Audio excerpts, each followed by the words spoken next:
I had a client who was doing everything right, dieting, exercising, but still couldn't lose weight until we tackled his insulin resistance. This condition affects up to 46% of adults worldwide and might be the reason why you are struggling to lose weight. I'm Steven, a nutritionist from HKU and a current physio student. In this video, I will show you how to fix insulin resistance and take back control of your health. You might think weight loss is all about cutting calories, but insulin resistance could be a bigger problem than you realize. Now you may be wondering, what exactly is insulin and why it is so important? Insulin is a hormone produced by our pancreas that helps us to manage blood sugar. Whenever we eat, especially carbohydrates, our blood sugar goes up, and insulin tells our muscles, liver, and fat cells to absorb that sugar and use it for energy. Here's the problem: when you have insulin resistance, those cells stop listening to insulin signals. It's like insulin is knocking on the door, but the cells refuse to open up. In response, your body produces even more insulin to force the cells to take in the sugar, but over time this becomes less effective. When insulin levels stay high,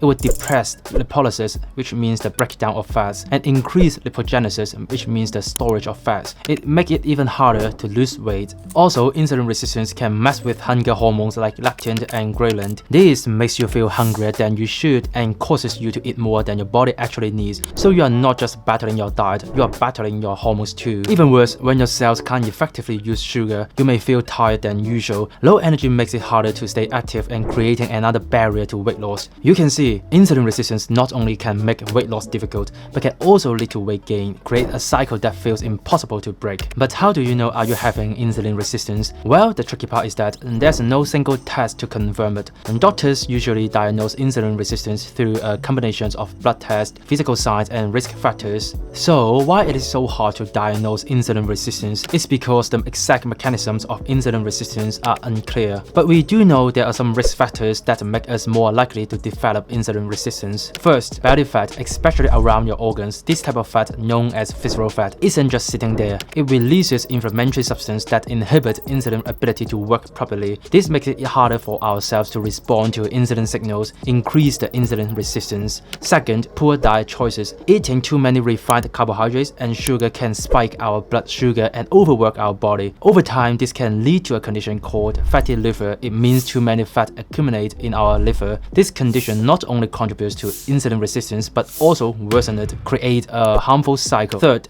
physical inactivity. Not getting enough exercises can lead to insulin resistance. When your muscles aren't using glucose for energy, it stays in your blood and adds to the problem. Fourth, chronic stress. High stress levels increase the production of cortisol, a hormone that can inhibit insulin function, making insulin resistance even worse. And finally, genetics. If you have a family history of type 2 diabetes or insulin resistance, your chances of developing it is higher. Now you understand why insulin resistance happens and may be frustrated by it. Let me tell you some good news. You can improve insulin sensitivity by these 5 simple steps. But don't skip the last step because it's often overlooked, but it's the most important step. Step 1. Calorie deficit. To reduce insulin resistance, you need to lose weight. This means you have to achieve calorie deficit, eating fewer calories than you burned. But it's not about extreme dieting. You just need to gradually reduce your calorie intake and monitor your weight.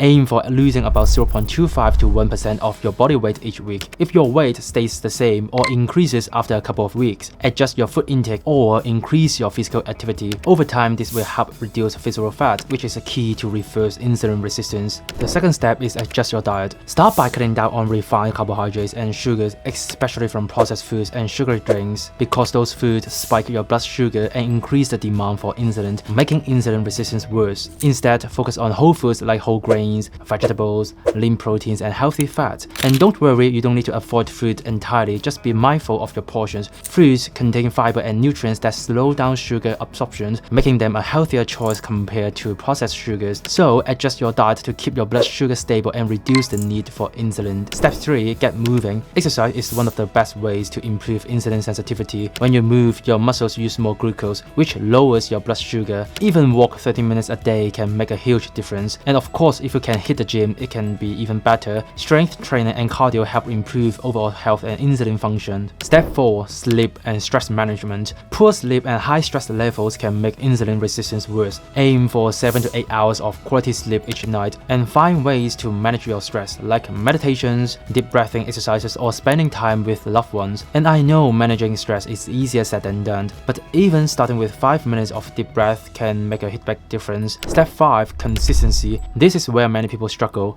Consistency is key. Even though we can't change our genetics, following these steps over time can greatly improve our insulin sensitivity. Just stay patient and keep going. Insulin resistance doesn't have to control your life. With small, consistent changes, you can improve your health and make weight loss easier. By the way, if you found these tips helpful, I send out a newsletter with one simple science-backed tip related to nutrition, training, and physiotherapy every week. I put the link in the description. Feel free to sign up.